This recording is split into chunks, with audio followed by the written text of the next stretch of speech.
What's up, y'all? Kyle Hamilton here. I want to give a quick shout out to Lucas, Connor, and Ryan in the Week 0 podcast. Jackson rolling out, 3rd and 7 after the penalty, and it's a completion to Kuma. He's still running. Kuma breaks free against a tired defense as the Hokies deliver the dagger here in Tallahassee. Empty look for Richardson. Oh, that is danger! Oh my! Keidron Smith cuts inside, and he's gonna pick six it in the swamp. Cat scratch fever Smith. DJ is picked off, intercepted again by Benjamin Morrison. Here goes Morrison down the sideline. Can he go? Yes, he can. Touchdown, pick six, Benjamin Morrison. Nix drops back underneath. Touchdown, Ducks. Wow. Chase Taylor.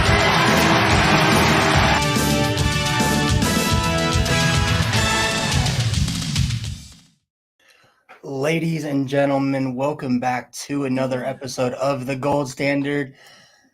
I am your host, Ryan Fravel, back with Sean at ND Forever on Twitter, my co-host, with a very special guest, the most recent commit, outside of Ivan Taylor, obviously, 2025 cornerback from Brophy Prep in Phoenix, Arizona, Cree Thomas himself. Cree, thank you for taking the time out of your day to come on here and give us a few minutes of your time.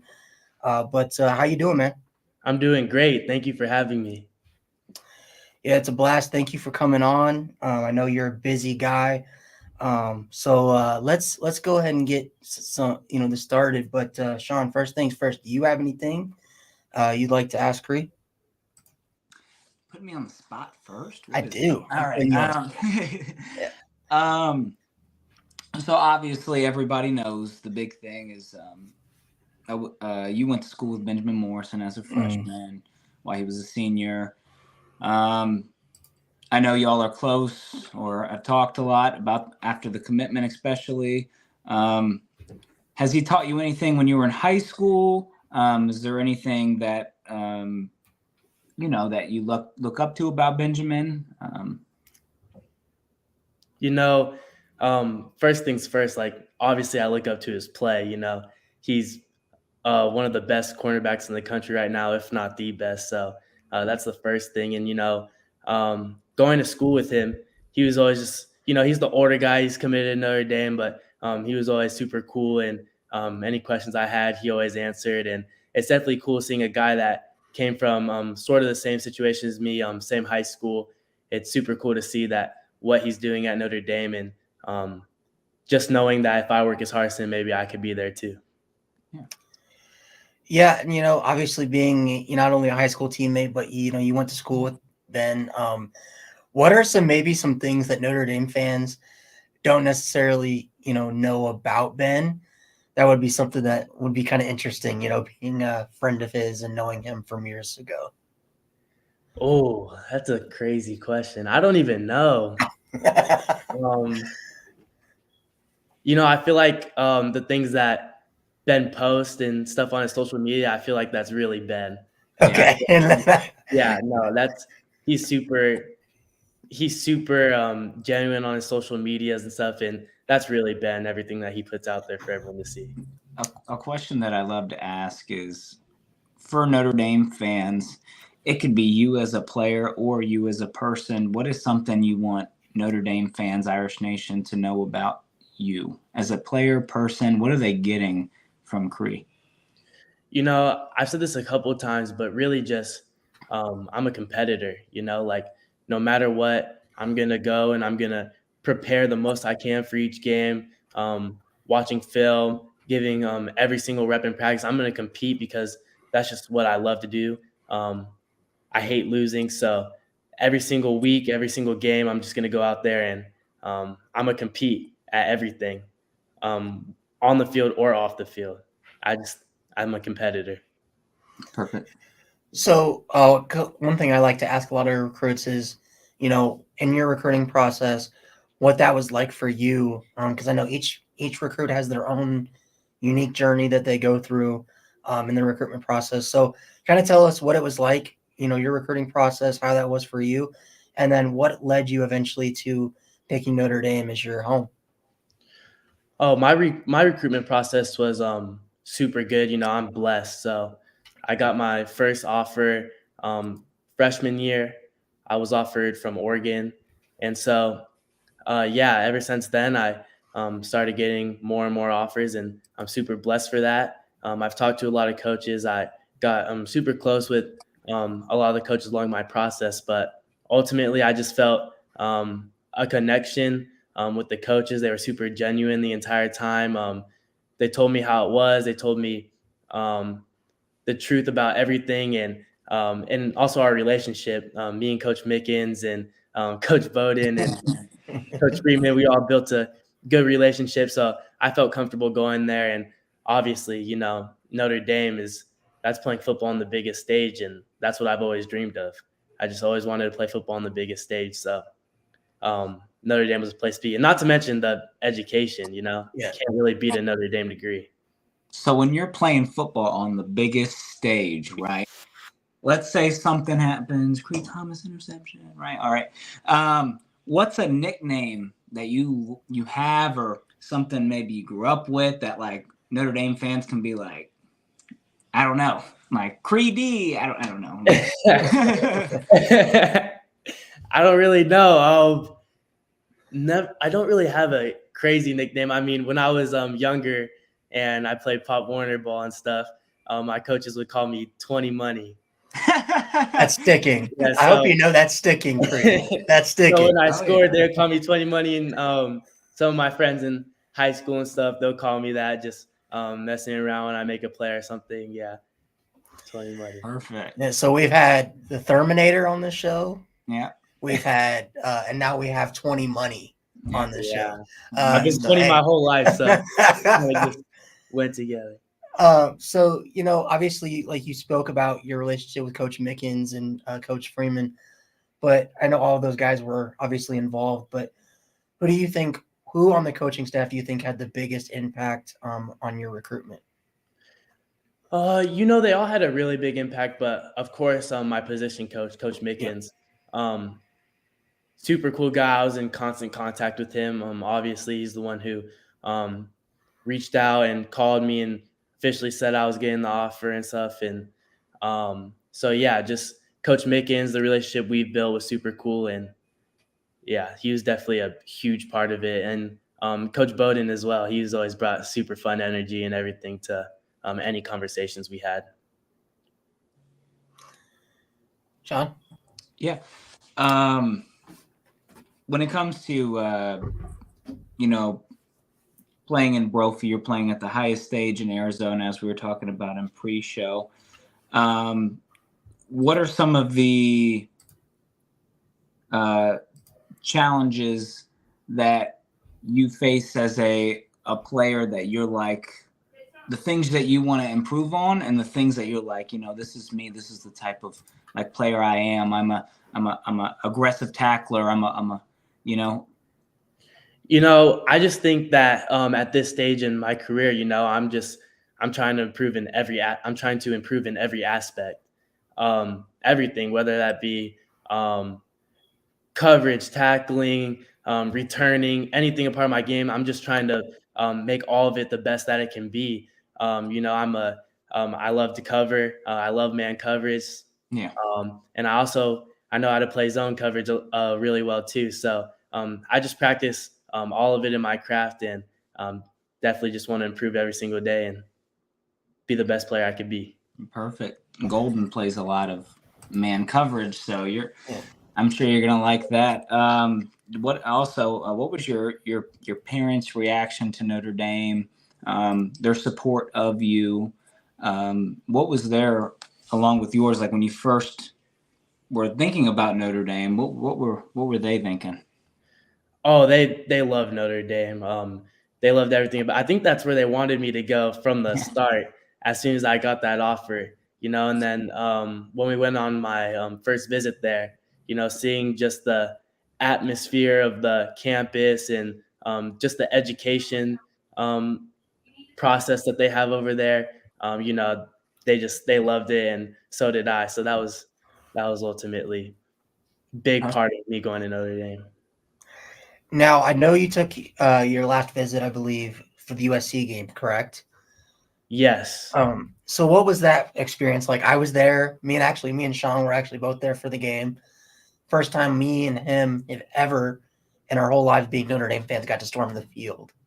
So what was that atmosphere like for you? It was crazy. That was definitely probably like the craziest game I've been to. Just I've never seen a fan atmosphere like that, and then just being able to beat up on USC the way that we did, and how well the defense played, and storming the field and sitting with all the recruits and commits. That was definitely an awesome experience. For sure, one of the best games I've ever been to. If you heard screaming on every third down on defense, that was me. That was yelling the whole time. No, it was awesome because everyone was into the game the entire time, and you could just tell how much the fans get involved, and it really the energy, you could tell how much it affects the play on the field. Yeah, that was probably the second most electric game I've been to all year. Nothing quite beat the Ohio State game, but just to be able to storm the field and stuff, that was definitely special. But on your trip there, obviously you had the game, but what are some things on that trip that were your favorite parts of that trip, that kind of like maybe stuff you didn't completely see yet, have known, but what were some things that were like that stick with you when it's in terms of that visit? One of the things that really stood out to me is how close the 24 commits already are. They were up there, and they were talking like they've known each other their entire lives, and you could tell that they're really close, and family culture is a huge part of Notre Dame. So that was definitely, I was like, wow, these guys are really tight knit, and I was like, we can do that with the 2025 class, and we're getting closer and closer every single day. Perfect. Yeah, the 24 honestly might be the most close class I've ever seen. For sure. And so a lot of them have been committed like you since their junior year. And then they were able to develop those relationships, which was awesome to see. So when it came down to Notre Dame, what made you pull the plug in your during your junior year? Was it just like this is the place for me, 100%? I knew that's where I wanted to go.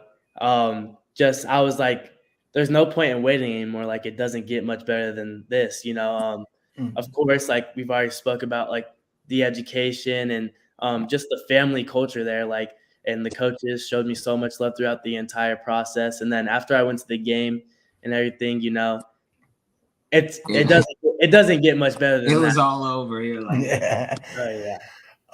So we like to ask recruits this all the time, but obviously as a corner, growing up, what were some of your guys that you watched, maybe in the NFL, maybe college, maybe other high school guys you played with, but who are some guys that you took after the most in terms of your game on the field? I've always been a Jalen Ramsey fan. Oh yeah. Okay. Yeah, I've always been a Jalen Ramsey fan. Super crazy corner, of course, and yeah. So I watched him growing up. I played quarterback and receiver. Ooh. I also played defense too, but okay. I also played so I watched a lot of the offensive side of the ball as well. That's hard. There's a lot of guys, but I would say Jalen Ramsey was the guy that I watched a lot. That's a good player too. Yeah, that is it. Yeah. He's probably the best. Still the best corner. He's been the best cornerback in the NFL for the past few years.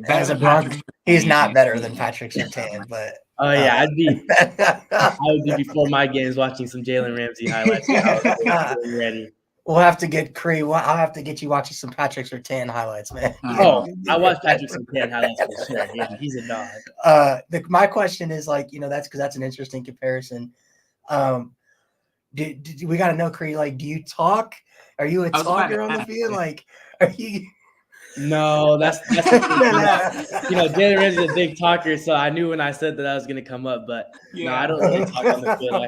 I kind of try to let my play speak for itself, and I thought it in my head. Too. I love it though. I love it though. That's more of like a Mickey thing, Ryan. All right. Oh, dude, I've heard from tons of players that Jaden Mickey just he talks. But it kind of that kind of plays into maybe that brophy culture, because I know Ben, he's not a big talker either. But man, I always say he's very physical. Right? Yeah. Yeah. But I guess another question for you would be, Cree, is coming into your you're just finished wrapping up your junior season, but going into your senior season, what do you think your strengths are? What would you say your strengths are as a cornerback? And what are some things that you think aren't necessarily weaknesses, but are things that you think you should improve on before you get to South Bend? I think that my football IQ is a huge part of my play at corner. And of course my preparation. So that's just where it starts. I'm super big in the little details of the game. So I'm going to be up at night watching so much film and, just seeing the play, before it happens. I think I always get to the play quick just because I pay attention to the little details of all the game. I think I'm really well in coverage, both man and zone. And I'm only going to be continuing to improve on those aspects, so it's not certain like little things that I need to improve. I really focus on trying to improve all my game at once, Yeah.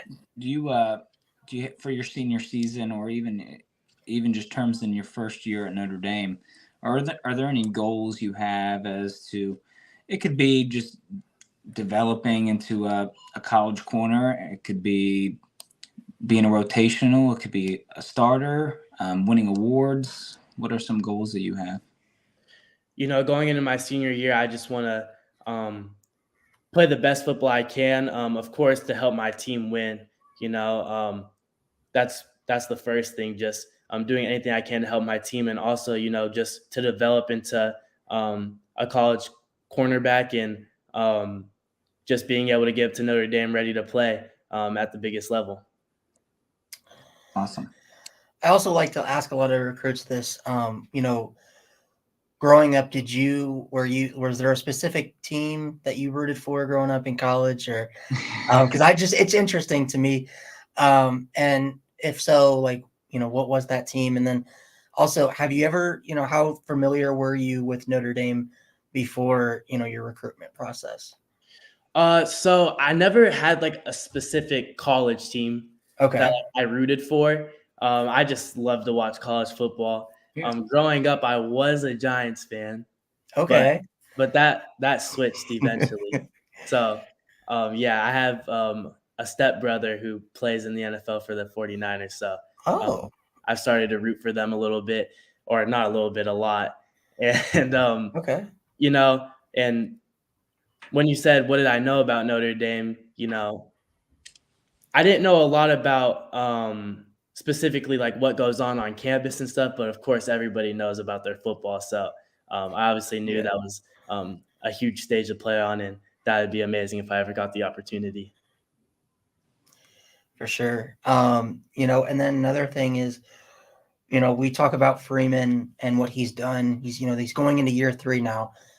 So as a recruit, what would you say to other kids who are maybe, and other recruits that are maybe thinking about Notre Dame, about, the culture and what Freeman's building there?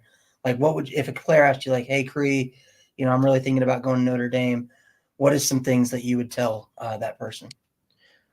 I would say that if you want to go to a team that is like family, I would say Notre Dame is the place to be.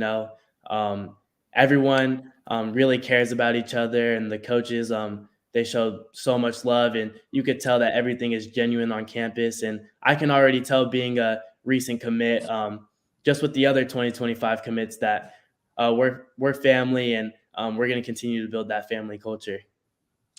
Perfect. Sure. I like to ask this too. it's going to be probably the second one by the time you get to college. But have you thought about NCAA coming out on that PS5? You playing? Yeah. Oh, yeah? Oh no, I thought about it for sure. I still have my PS3, and I still sometimes turn on the NCAA 14. Yep, me too, man. No, Yeah. I'm ready for the new ones to come out and be on one of them. So we can lock it. We can count on Cree Thomas being in the game. Let's go. Oh yeah, I want. Yeah. I better not get burned. All right. Yeah, nice. Wait, while we're on that topic, Cree, like we talked about, pre-show, kind of because Logan had posted a poll like last week about who's the fastest guy in the 2024 class. So, talking about the EA game, if you had to give your speed rating, what would it be? My speed rating.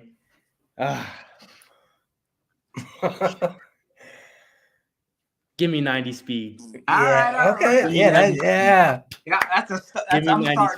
I'm starting you. Depending on your answer, I was gonna be like, maybe I'll just wait another year and then. No. Get those stats up for sure. Okay. What do you think your man and zone would be? Because I know that's big for a corner. Oh, those 99. Those guys, 99. Freshman year, he's going to be a 99 overall quarterback. Even if he isn't, when the game comes out, we're adjusting those sliders. All right?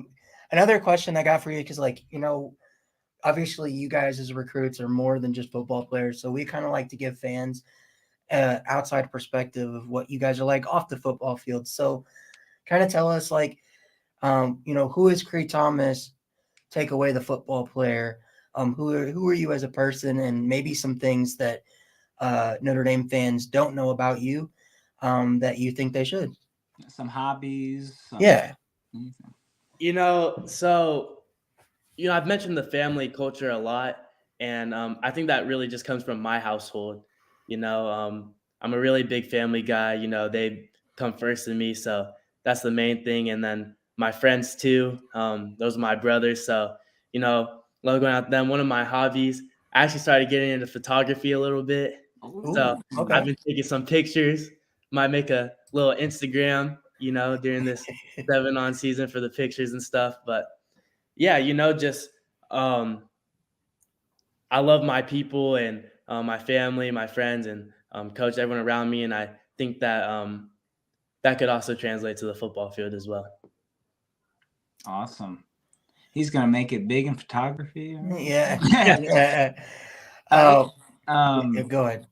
I wanted to bring it up too, because we were talking about speed. So we saw the 2024 class poll. You knew I was bringing this up. Oh, yeah. Yeah, he's laughing. So if you had to choose your top 3, doesn't have to be in order. It can be if you want. Top 3 fastest players in your class, who would it be? Oh, the thing is, I don't even know if I can answer this yet. I might need to keep it at a question mark, because I'm not trying to stir nothing up in our group. I might have to leave it at a question mark for now. But I'm gonna be watching those highlights, and I'm gonna. No, you know what it is. Cree knows that the minute he says something, Deuce is gonna be like, "Oh yeah, what are you talking about, man?" hey, safe answers like Dixon or something. Yeah, the safe answer is Davion. Yeah, he's number one. He's number one. But obviously, going, you're gonna be in Notre Dame in 2025. So, kind of this goes hand in hand with you off the field. What are you planning on majoring in? Do you have any idea yet?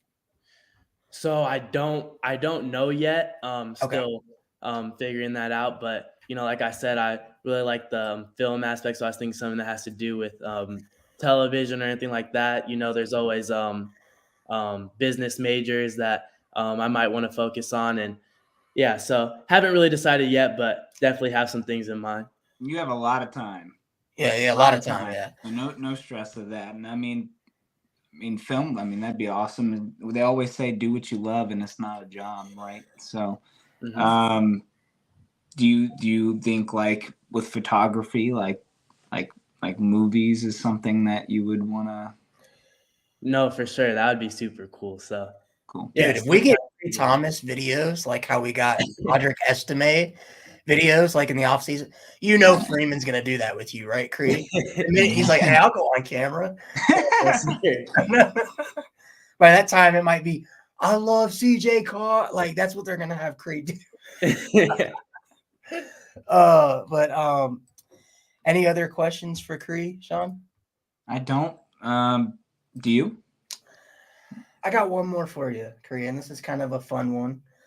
But out of all the guys in the 2025 class, because I know we have to Turn stuff up, man. but because I've seen Logan and I've seen Deuce go at it, but who's the best Fortnite player in the 2025 class? And Madden player. Madden player. I like Madden. It's gotta. I don't know. I haven't hopped on with everyone, but Deuce been talking a lot about his Fortnite game. So I don't know. I'm gonna have to hop in with Deuce and see what he's talking about. All right, Cree. Well, I appreciate you coming up here, man. Anytime you guys take the time out of your days to come on here for 20, 30 minutes and kind of just let us do this little interview. We greatly appreciate it, man. Congratulations on your commitment to the Notre Dame Fighting Irish. I know me and Sean both can't wait to see you playing in the blue and gold in 2025. Yeah, thank you for coming on, man. Thank you so much for having me. I really appreciate you guys. Of course. And I want you to know that, Irish Nation, Notre Dame fans, they're everywhere, always going to support you.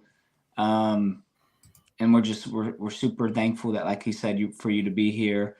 And whenever you step on Notre Dame, you got your family, your brothers from Brophy, Notre Dame brothers, and now you got 7 million people there that support you all around the world. So I appreciate you. Yeah. Good luck your senior year and next year, and work on those Fortnite skills. Yeah. Hey, and maybe next time before you get on campus, we can have you on again. That way we can find out if Deuce Knight's Fortnite game is really y'all should do a Fortnite I think I'm the best Fortnite player, but we're gonna have to see. I gotta hop on with you. Do a tournament and just stream it. That'd be pretty cool. Okay. No, because you know what Deuce will do? He'll screenshot and be like, "This is rigged." He's but all right, Cree, appreciate you hopping on, man. Take care and have a good night, man. Thank you. I appreciate you guys. Yep. Thanks, man.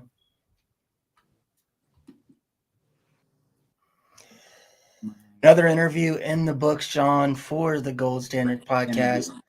That was one of the funniest interviews we've done. Yeah, that was great. We got the black screen Sean over here. Yeah. Whoa, do you see that? Is it like a little corner? What? A little corner? Do you see my whole face? Yeah, I see your face. Oh, hold on. Let me leave and come back. Hold on. You're good.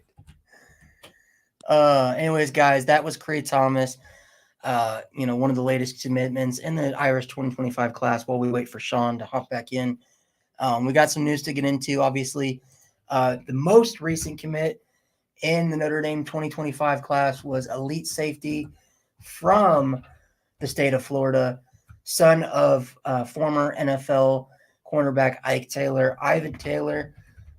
He's a safety, a top 100 safety in the 2025 class. Committed to the Irish over the likes of let me get Sean back in here real quick before we keep going. We're talking about my bad. You're good. We're talking about Ivan Taylor so far. He just committed. He's the most recent commit. Besides Cree, in the 2025 class, picked Notre Dame over the likes of Florida State, Wisconsin, Michigan, and Alabama. He is a top 100 safety out of the state of Florida. And like I said earlier, son of former NFL cornerback Ike Taylor. This is a huge pickup for Marcus Freeman in the Fighting Irish. Sean, what are your thoughts on this pickup and just how big of a pickup is it? Well, I wanted to say, too, I don't know if they heard me, that the Cree Thomas interview was awesome. Great young man. He's going to do great things in Notre Dame. Best interview I've done, so I was super, had a lot of fun. And, I think it's going to be great things for Taylor. I mean, he's a top 100 player. He's the son of an NFL defensive back. Thank you, Lev. And I think he's going to ball out when he hits the field. He's going to be the next X. Throw up the Ivan Taylor X. I've seen people say he's the next Kyle Hamilton. He's the highest rated safety that we've landed since Kyle Hamilton. A lot of sites actually have him rated higher than On3 does. On3 has him as the number 10 safety in the country, just outside the top 100. I believe 247 is the highest on him at this point, having him as the number 6 safety in the country. But what do you like about Ivan Taylor's game, and where do you see him projecting at the next level? He's just so balanced. He's a balanced safety, and I think that's extremely important, especially when developing one right away. Some of them come in really good at coverage, and they got to work on their tackling. He's pretty good at all the above, right, which is why he's the top 100 player. He's going to come in and probably have rotational time as a freshman. Yeah, I see that too. Now, how do you think this fits into, you got Ben Minnick in there, you've got Tay Johnson, he's going to be fighting for the spot there. Yeah. And Adon Schuler. So do you think by that time it'll be Ivan Taylor, or do you think he's got to wait a little bit? Well, I think one of those two transfer, right? Oh, really? I mean, it's just the world of college football we're in now. I think one of those two will transfer and he'll come in. I think we need to talk about too, Marcus Freeman loves NFL players' sons. Yes, he does. Dude, he just got we'll talk about that later. Yeah. But yeah, I mean, he Kennedy Urlacher, all right? Yeah. Like he said, you know what, your dad played in the NFL? You got the genes for it, I guess. The genes for it.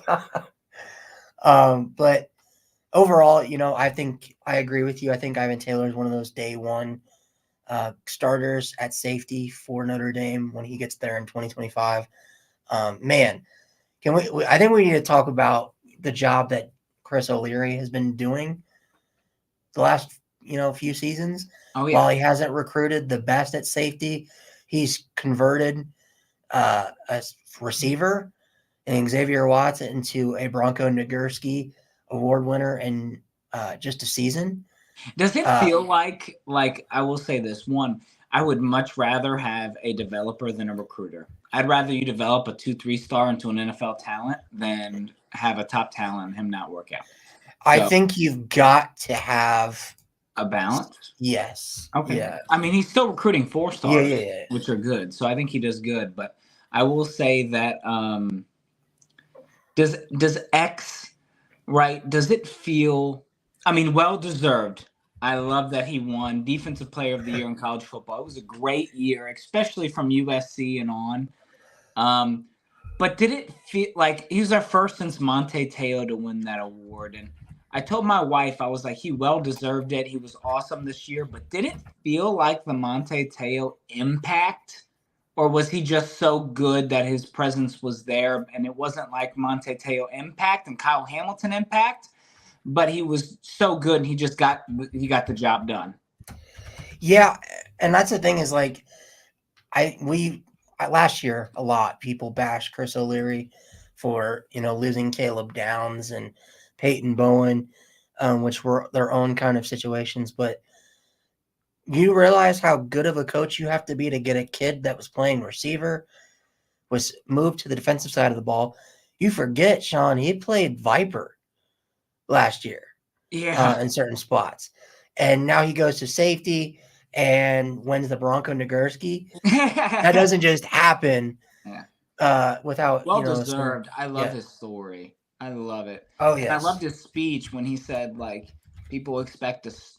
He didn't exactly say this, but it was something like this when he said, people expect to start right away, but sometimes patience and being developed is the best answer. Yeah. I mean, he's definitely got, a lot in the tank. And he will be playing for the bowl game that was announced. He has not made a decision publicly yet whether or not he will be returning or declaring for the NFL draft. But regardless of that decision, he did say he will be playing in the Sun Bowl versus Oregon State on December 29th. While we're talking about the bowl game really quick, let's talk about it. Notre Dame goes on to El Paso, Texas to play the Oregon State Beavers, who, if we talk about a program that's going to be looking completely different in a couple weeks, Oregon State and Notre Dame. Yeah, Oregon State got hit a lot harder, though. They lost their starting quarterback and their backup quarterback. Well, we just lost a bunch of receivers, right, and some depth. But still Oregon State will also be without Damian Martinez. He got suspended for this game. The running back, and they'll be without their backup quarterback. Yep. So, I mean, no word on Hartman, no word on our offensive lineman yet. But if they play or not, it's a top 25 bowl win. At this point, I didn't get the argument of fans like, "Oh, I wish we played in the Relic Quest." Well, I do wish against LSU. Other bowls, it doesn't matter the bowl location. Excuse me. Yeah. If it's not a New Year's Six bowl or playoff game, like I don't care if it's the Sun Bowl or the Pop-Tart Bowl or this. If it's not a big bowl, right? Yeah. It doesn't matter the location. I just care on matchup, and it's a top 25 matchup. A chance to get another top 25 win for Freeman in the record books. Another one this year. And also a chance to get a 10-win season for Notre Dame. And we're 0-2 against the Beavers. I don't care if they're depleted. I want to win on that board. I'll beat them with one player to get that win. I'm tired of that Oregon State stuff. And it's their last Pac-12 game. Technically. Pac-12 season, right? So, boop, bye. And what's funny, this is a kind of a cool stat I came across.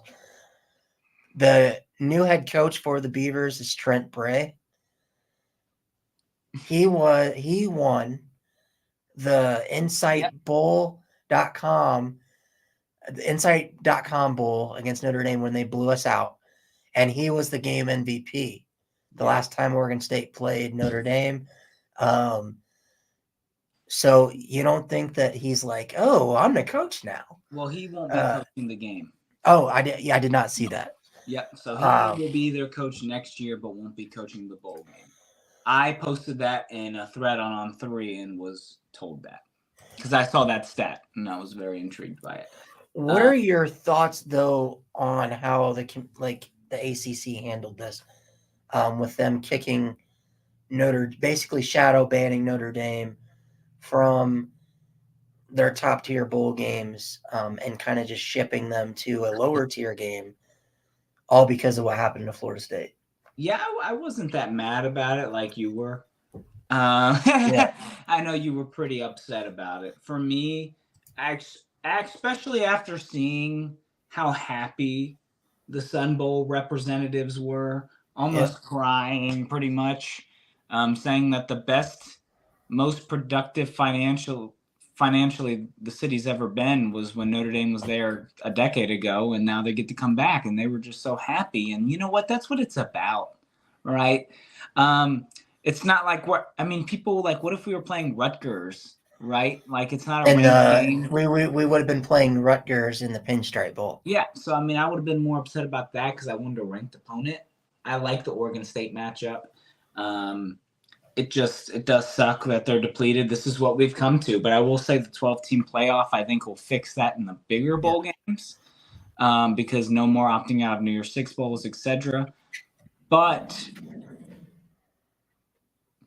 it does make me intrigued if they're going to move the transfer portal, because if they do a playoff and these big teams start losing players to the portal who aren't playing, that means they're losing depth. But what if they move it too late in like January? That's when spring practices, early enrollees are, and then they don't want to lose things. They want to have their team by then. So it's tough. There's not a big timeline for transfer portal. So those small bowl games are going to continue to get depleted and not as impactful as they used to be. But I will say that after I saw we got screwed from the ACC, it was a little frustrating. I was like, what do you think their whole motive behind that was? Well, Florida State got screwed, so we're gonna Well, I think punish that Notre definitely Dame for shocked whatever reason. that Florida State wasn't going to be in. So that ruined all their plans. We were going to be in the ReliaQuest Bowl, arguably, or the against Kansas State. So their plans were ruined. They had to scramble. I think that they were just kind of. I mean, we beat NC State. We had a better record. We should have been in the NC State against Kansas State, probably, right? But Yep. I think they had like a little bit of an agenda, but it's fine. The ACC is the ACC. You know what? They got it worse. So, Do you think this, kind of tarnishes that relationship between Notre Dame and the ACC, or not at all? Not. I mean, a little. I mean, having to draw out a hat for Notre Dame seems kind of weird. I liked it though. Oh, and telling your top 3 bulls they're not allowed to pick Notre Dame. I think that a little bit. Notre Dame's probably frustrated with it because in their contract they are authorized. I mean, think about it, Sean. NC State, a team we blew out on national TV. Clemson, yeah, they beat us, but they're 8-4, have a worse record than us. They're going to get to play in higher regarded bowl games than Notre Dame. Yeah, I mean it is what it is. But I mean, like I said, if it's not New Year's Six Bowl, it doesn't bother me. The only Notre Dame ACC game Notre Dame cannot play in unless it's a playoff game is the Orange Bowl, and so I mean it is frustrating that they said we couldn't go in those bowl games. I think that tarnishes the relationship between Notre Dame and the ACC a little bit. Yep. But Notre Dame will continue being this because it benefits Notre Dame. Yep. All right, let's get into the next topic we got. Notre Dame got a few commitments in the transfer portal within the last couple days, one of which I'm going to pull up his highlights here. It was Chris Mitchell from FIU. First of all, Sean, what were your thoughts on Chris Mitchell, and what do you think he brings to the table to the wide receiver room in 2024? He's going to be our best wide receiver since Chase Claypool. They're different players, but Chase Claypool, he's so explosive. There's a reason he was even though it was early, a top 10 player ranked in the transfer portal and a top 3 wide receiver on most sites in the transfer portal. Big get after losing all those receivers. We still expect to get 2 or 3 others. I don't think the Washington State kid is going to end up committing. He's going to take a visit to Texas Tech, I believe. Yep. So I think after he went to Notre Dame and he scheduled another visit, I don't know if Notre Dame's going to wait around too long for him. So Clemson wants to watch. But this dude is electric, right? 1,000 yards and an offense. At FIU, I mean, and for people that don't know, FIU is not a pass-first offense by any stretch of the imagination. They're a very run-heavy offense, and for him to have 1,000 yards in a run-heavy offense is even more impressive. And for all those people that, like, I've seen on social media, oh, well, he played at FIU against trash teams.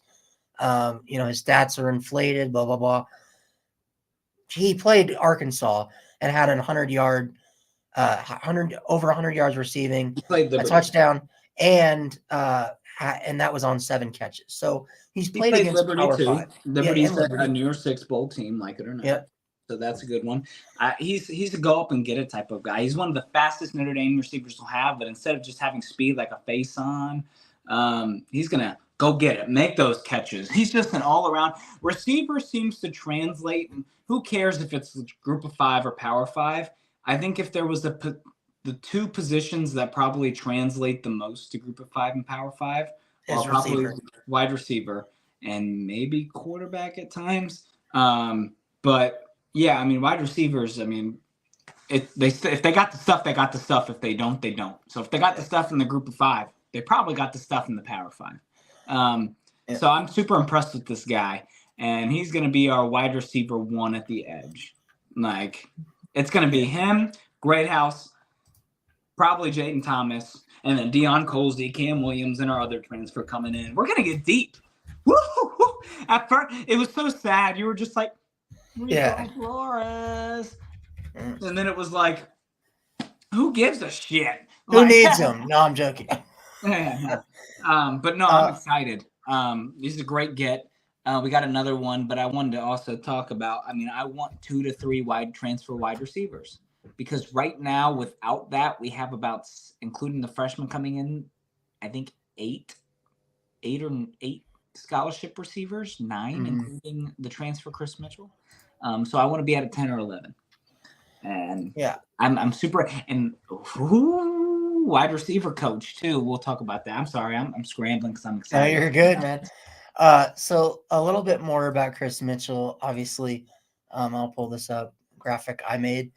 But with Chris Mitchell, committing to the Irish, does he become, as of right now, the best receiver in the room? Yes, Right here? Or do you think that that's Jaden Thomas or Deion Colsey? he's the best receiver in the room.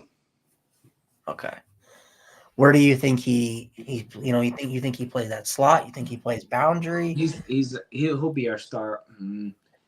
He'll be opposite of Jaden Thomas. I don't know yet if that's gonna be wide receiver 1, wide receiver 2, like which side he'll start on. But he's not gonna be a slot. We have too many slot receivers. One thing I like about him is he's not the biggest guy in the world, but watching him play, you wouldn't know that. He's very physical, very physical. That's it. But let's go ahead and move on to the next commitment that Notre Dame received over the weekend, which was Jordan Clark, the son of another former NFL corner, Ryan Clark, who, funny enough, Marcus Freeman was on his father's podcast earlier this year. Was also seen in a video with Ryan Clark and his son Jordan Clark earlier this year for a video they did for Notre Dame. What are your thoughts on this commitment from Jordan Clark? Yeah, our first transfer commitment. And what a one. He had over 100 tackles in his time at Arizona State. He's going to replace somebody that, well, let's be real. When Thomas Harper came, we were like, we knew he was playing nickel, and we knew it would be Clarence Lewis and him, but we didn't think he would have the impact he did. It's going to be tough to replace Thomas Harper.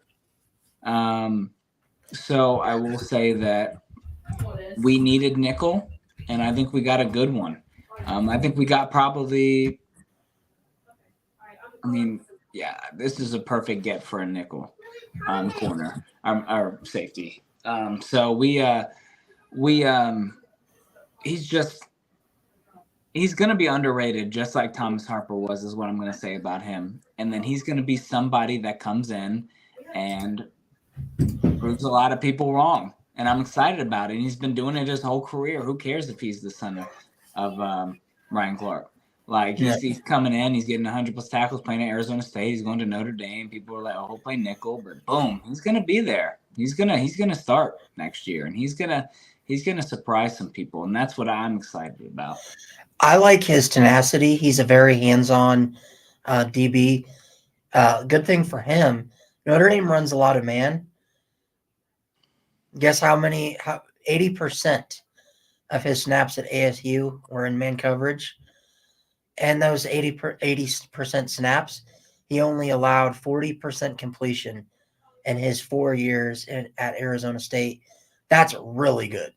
That's really good. You can flip a coin if it's going to be a catch or not. That's really good. And I think I've seen people say he could be better than Thomas Harper. I think Thomas Harper did really well.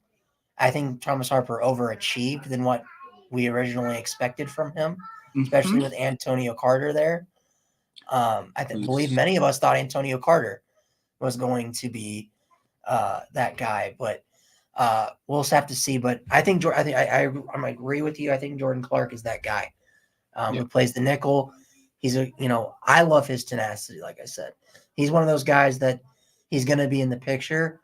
You may catch a ball on him, but he's going to make you feel it afterwards. Oh yeah, and he's underrated. That's my thing about him. Is not a lot. Oh my God, we could get all these receivers. We could get Riley Leonard. We could get this. Nobody's talking about him.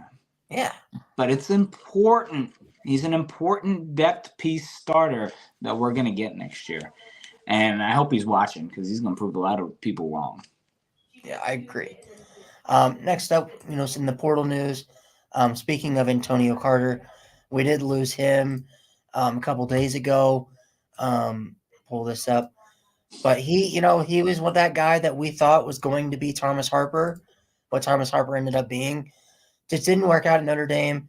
So he's in the portal right now looking for a new home. Yeah. We'll briefly touch on this, but what were your thoughts on Antonio Carter entering? Yeah, I was surprised. I didn't know he could transfer right away again. I didn't know that because either. I'm pretty sure you can only transfer once.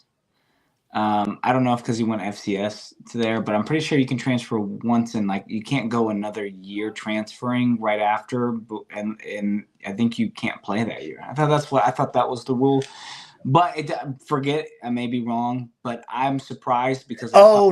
What it is so he used his one transfer where you get to go, free, but because he's a grad transfer now, he gets a freebie. Okay, that makes sense. So, yeah. Okay. So yeah, he's gonna be good. He'll go to a Vanderbilt or something, I bet. UMass could go to like an Ohio University, but I mean I like his play. I thought he was gonna stay. Us losing Ramon Henderson, we got young players at safety. I was kind of hoping he would stay to be a rotational piece. I just never understood why he could never see the field. Yeah. I don't know. Maybe we were just expecting a lot from him right away, but he had a lot of offers from every big. He had an offer from Bama, Auburn, Tennessee. Yeah. Every big player last year wanted him, and I remember you and me were very excited about this pickup for Notre Dame. But yeah, maybe there's something going on we just didn't know. Maybe Thomas Harper was just that good to where he couldn't see the field. Yeah. He didn't see the field over Clarence Lewis either. So, which I like Clarence Lewis at nickel, not boundary, but corner. But I'm surprised. I'm surprised. All right, we'll move on. So some more news. We got two guys that were taking visits along with the quarterback. We'll bring up the quarterback first while I've got it pulled up. His visit was today and tomorrow. What's his name? Riley Leonard? Oh my God. Riley Leonard is taking his official visit right now. Probably not right now, but today and tomorrow, along with fellow receiver transfer portal target from Notre Dame, Bo Collins. Wow. So we'll touch on this first. There are a lot of speculation that Riley will commit tomorrow. That is not me saying that's going to happen. That is just what I've seen online. There's a lot of speculation about that. So overall, what are your thoughts on this? Because I think it's interesting that Josh Kelly, Bo Collins, and Riley Leonard all scheduled their visits around the same time. And I'm sure they all talked today. But what were your thoughts on that? It's good they're all together. Leonard's bringing his guys. Who's following him? If you pay attention to his Instagram followers list, that's who Notre Dame's going to get in the portal. Oh, yeah, hopefully.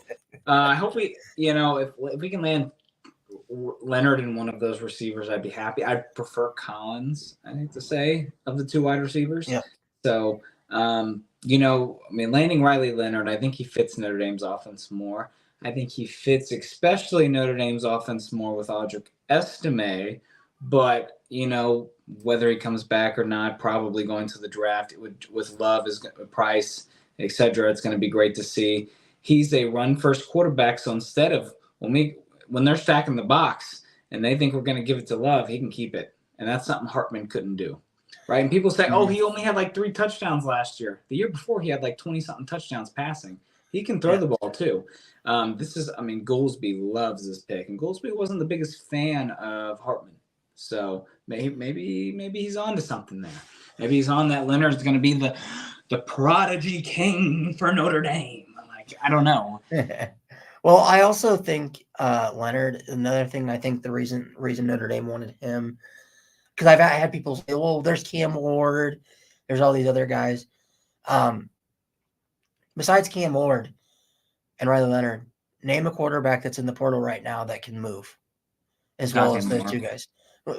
Well, Notre Dame's not going after Dante. I know. But like you said the name of yeah. guy. Yeah. I mean, outside of Dante Moore, Riley Leonard, I can't work.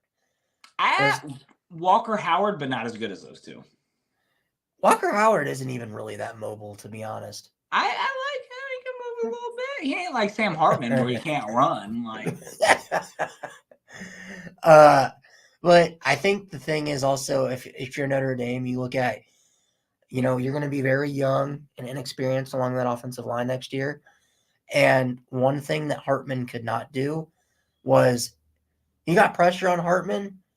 It was either going to result in one of two things: a sack, or he was going to throw a ball up and you were going to have a 50-50 chance at a pick. I think that Leonard can escape more with a young offensive line. That's going to be important because he's going to get pressured. Also, even though he only played 6 games, and I thought this was an interesting stat, or 5 games, Riley Leonard led the entire college football, the nation, in sack avoidance percentage, which means on dropbacks, when there was a pressure, guys had their hands on him, he avoided 44%. That was his sack avoidance that led all of college football. So that means just because somebody touches him, he's got a 44% chance. You saw Notre Dame versus Duke, Clemson versus Duke. Florida State would have lost to Duke with Jordan Travis. They were up Duke with the ball in the red zone when he got hurt. Duke would have won that game. So, if he was healthy, they for sure would have won that game. Just in general, you're talking like, oh, this helps Notre Dame, this and that. If we land Leonard, you're anticipating him starting. Oh yeah. But I thought it was Angeli peanut butter jelly time. What? Come on, man. No, I'm excited to see Angeli in the bowl game, though, if Hartman does not play. I want Hartman to play, though, because I'd love for him to go out with a big win. But maybe they'll kind of do rotational if he does. But, seeing a little bit of Angeli is going to be good for all of us because I want it to be an open quarterback competition. All right, let's pull up, the next thing to talk about here, which is Bo Collins taking that visit as well. I'll pull up his stats here in a second, or not his stats, but his highlights here in a second. But yeah, what are your thoughts on Bo Collins? I know you said out of the two, if you only get one, you'd want Bo Collins. Why? Dude, he is a beast. He is, like, I wouldn't say like as big, but man, he is shredded, man, for a wide receiver. Shredded. Like, he's a very aggressive. He's not, I'm gonna beat you with my speed. He reminds me a lot of Miles Boykin. Yeah. So that's why I want a boundary receiver like that. And if we can get him next year, we're making the playoffs. With like, I love it, man. Like, I love him as a wide receiver, and he was good at Clemson, right? He showed flashes, and I mean, it's not like you can't use the FIU excuse. He's playing at Clemson. Like, I think I like him more than Chris Mitchell. Oh, really? I do. He's my favorite of all of them because I think we need a receiver like him and have been needing a receiver like him. I know we were hoping Jaden Thomas would be that guy. And he did not be that this year, but kind of speak more about, what you mean when you say, like, he's a guy that's going to go up and get it. Like, what do you think? Because I've seen also people bring up, well, he was kind of in Clemson, and, he never had 1,000-yard season yet. He's been there for 3 years. Does that concern you at all, or do you think that was just more to do with Clemson's quarterback woes and their offensive woes the last couple seasons? Yeah, your answer below, but I think it's very much similar to Notre Dame. right? I don't think he'll be a 1,000-yard receiver at Notre Dame. I think he could be a 700-800. Yeah. But I think he could be a multiple touchdown type of guy, like a Kevin Austin in the red zone. Like, he's going to go up and get it. 50-50 shots that Sam Hartman couldn't make. He's going to go up and get it. He's super talented. Like, look at that. I mean, that was a perfectly played ball. He didn't have to go up and get that. But, look at that. Like, he's going to get it. That's what I like about him. We need a receiver that's just going to take a hit and not a super fast receiver, which I love having, but we need someone who's going to catch the ball.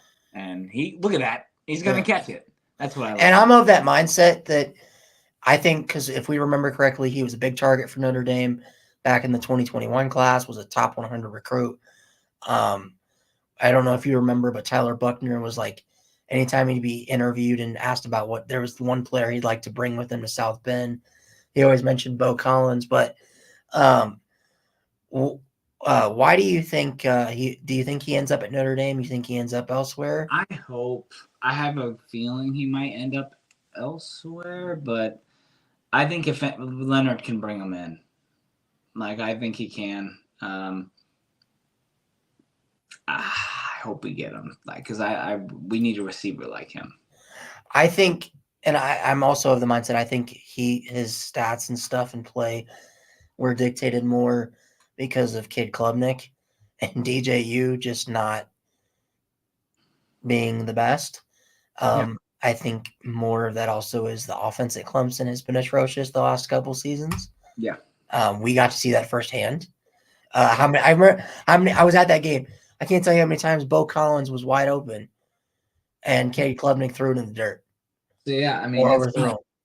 Like, he's there, man. I mean, he's good. I hope we land him. We never talked about last week about Rico Flores leaving. Yeah, we'll talk about that. We can actually get into that right now. Let's talk about it. So Rico Flores, he entered the portal last week, but I know this was one of the guys you were hoping did not leave. But what were your thoughts on this whole situation? The only transfer I wouldn't say surprised, because there were rumblings, but I was surprised about. Just felt like he played a lot as a freshman. He wanted to go to Notre Dame to get out that environment in California, and then he wanted to leave. It was a little weird. Definitely had the I was close to Chancey Stuckey vibes, and when Freeman fired him, that's the vibes I got from it. So that was my thoughts. Yeah, I mean, it hurt me because I thought he was I think he was probably our second best receiver behind Jaden Greathouse this season. He was one of those guys that when Sam needed like a 3rd and 5, 3rd and 8, especially when Mitchell Evans went down, Flores was the guy that Hartman would hit on that drag or slant, and he'd get the first down. So while I don't think Rico was, like that superstar level talent at Notre Dame, I don't think he had that. I think he was a serviceable receiver that you would have loved to have going into next year. But who knows, man? There's always a chance that some of these guys you could get back in the fold. Not after what Freeman said. What do you mean? I mean, he was asked about Flores and Tyree leaving. Yeah. And he said, when people get their degrees and go, you understand. But he said he was very, what was the word? Very disappointed when they leave before getting their degree. And you could just tell that I don't think he's going to pursue Flores. That very well might be true, but like we've seen this before with Notre Dame under Freeman. He was able to get Houston Griffith. He went to the portal. He got him back. Yeah. I believe Ramon Henderson. DJ Brown. DJ Brown, I believe, entered last year. Those guys had their degrees, though. Yeah, that's true. That is true. So that was the Rico Flores news.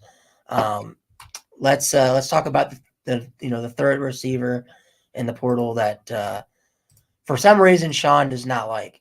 No, I'm joking.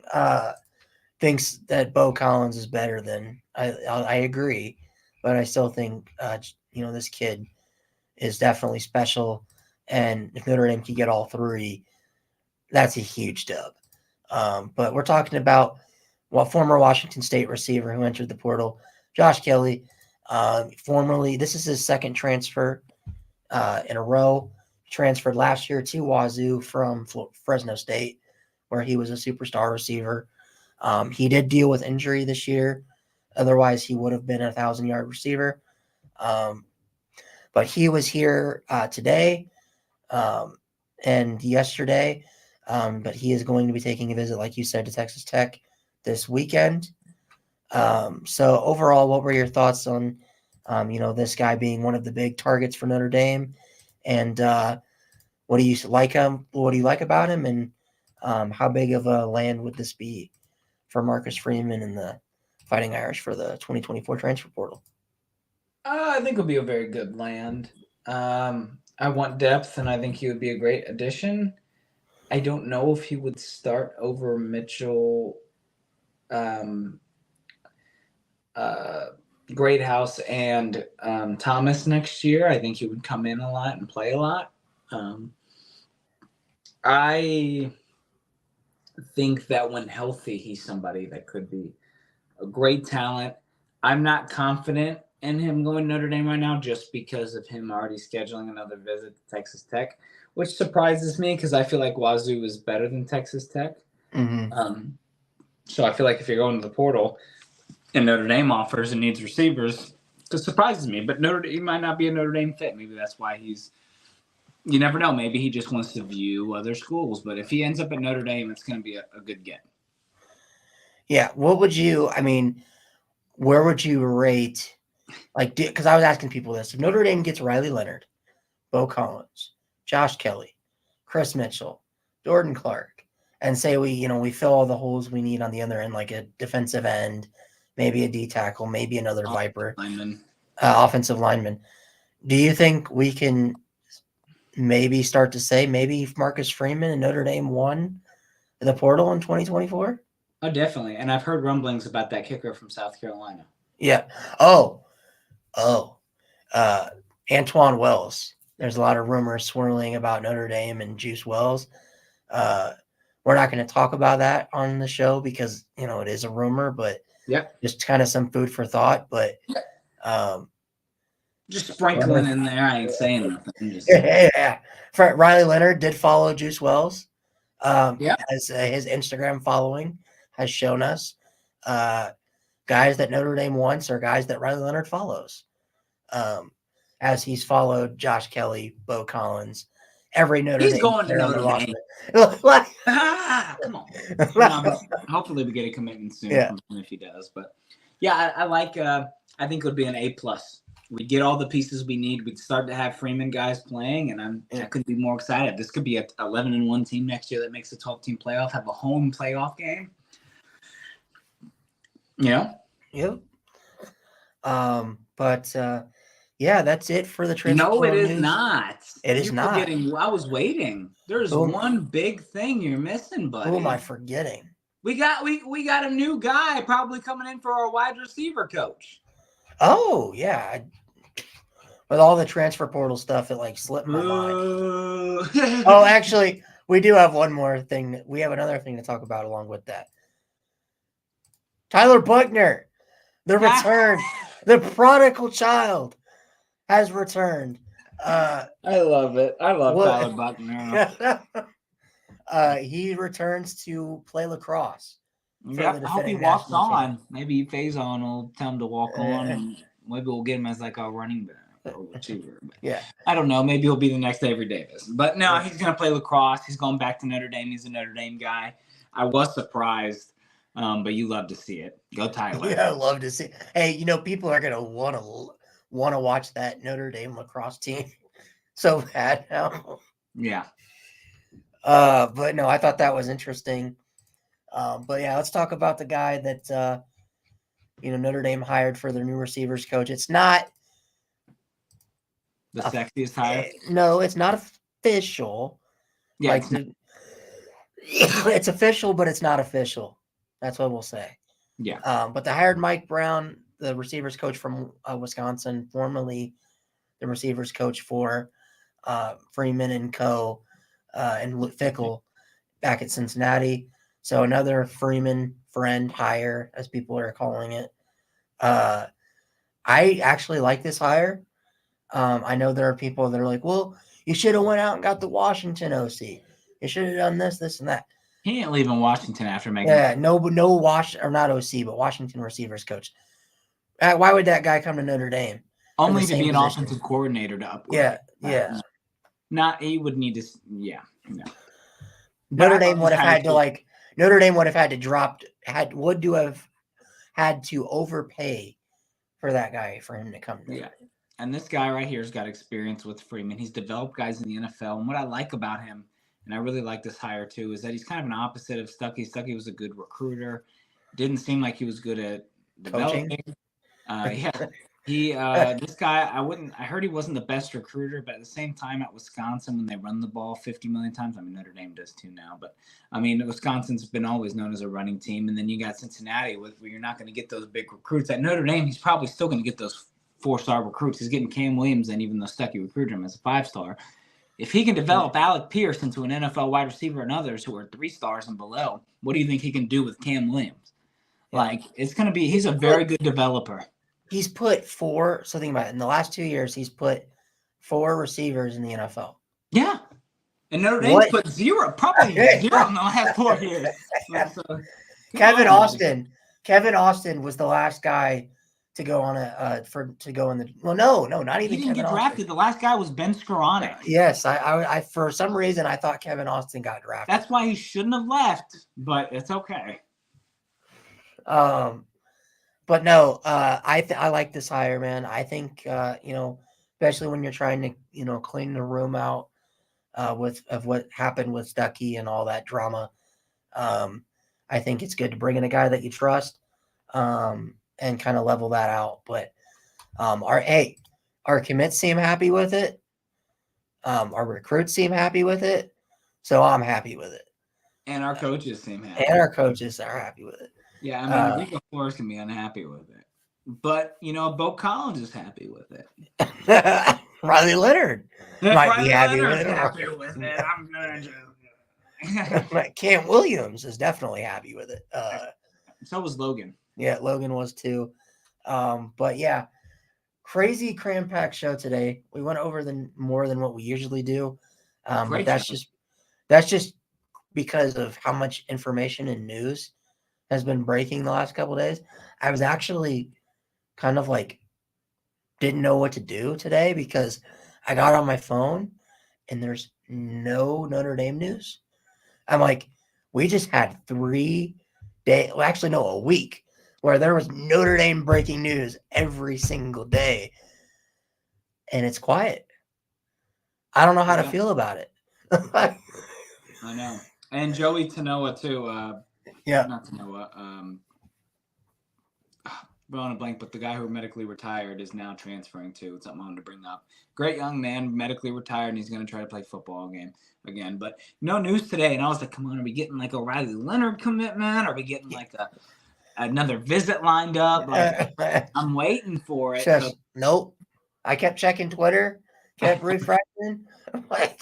All day at work. Come on. No reception, but come on. But all right. Anyways, another great show as always, Sean.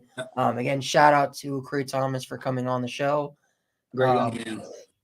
Great young man. Great interview as always. One of the better interviews we've had.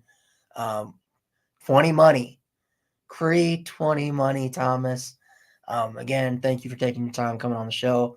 And really quick before we head out of here, because guys have been getting on me about doing this, we got to talk about our sponsor, W Energy.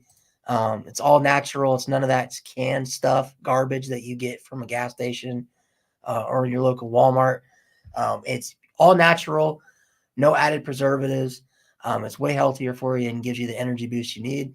So for all the gamers out there, all the people that stay up all night, refreshing on Twitter, looking for that Notre Dame breaking news that Riley Leonard is going to commit, Or if you're in the military and you gotta Yep. wake up early, I know who that is, and y'all drink all them energy drinks. Trust me, I was in the military, and Yep. y'all be drinking. Use that 10% off. Yep. It's 10% off your entire order. They also have a lot of Christmas deals going on right now. So it stacks on top of that. So this is the perfect time to go get you some Dubby. My personal favorite is the Dub Sludge. So it is Ryan Fravel approved and stamped that it is good. So go get you some Dubby Energy. Go to dubby.gg. Use code WEEK0. That's week0, all caps. For 10% off your entire order, and get you some shaker cups while you're at it too. We gotta start doing these in the middle of shows. Yeah, we do. And we should do what Mike Singer is doing with his live shows of having people record questions. Oh yeah, that would be cool to do too. But anyways, guys, we've been on here for an hour and 17 minutes, but thank you guys for all tuning in. We had a ton of people I know on Twitter that tuned in. Thank you guys as always. And as always, this has been your host, Ryan Fravel, with my co-host, Sean, at Indy Forever on Twitter. Go drop us a follow. We'll be back next week, hopefully with some more information. But as always,